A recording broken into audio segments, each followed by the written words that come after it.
If you walk down any major shopping street at Christmas, your eyes can't help being drawn to the brightly lit displays. They're all designed with one purpose in mind: to make you buy what's inside. We discover something similar as we journey into the books of Leviticus and Deuteronomy. Here we find God's desire to share his character with the whole world as central again. In Deuteronomy chapter 4 verses 5 to 8, Moses says this about God's laws: "Keep them and do them, for that will be your wisdom and your understanding in the sight of the peoples who, when they hear all these statutes, will say, 'Surely this great nation is a wise and understanding people.'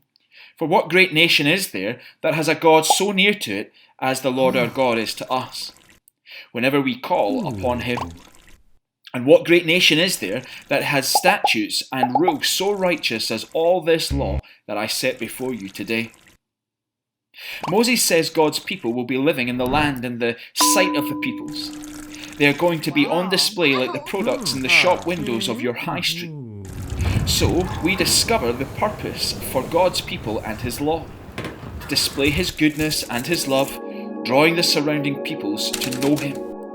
Lives lived under those sometimes odd-sounding laws were bound to attract attention, but that was part of the point. Far from being restrictive, God's law was a beautiful advert for the goodness and the beauty of the lawgiver. These laws covered every area of life, from looking after nature to caring for the most vulnerable.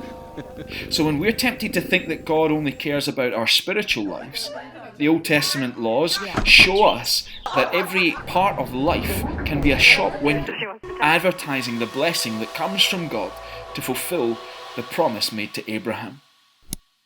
The dietary restrictions and ceremonial laws may no longer apply to us as followers of Jesus, but we are still put on display for the world to see. You see, this isn't just for people near us.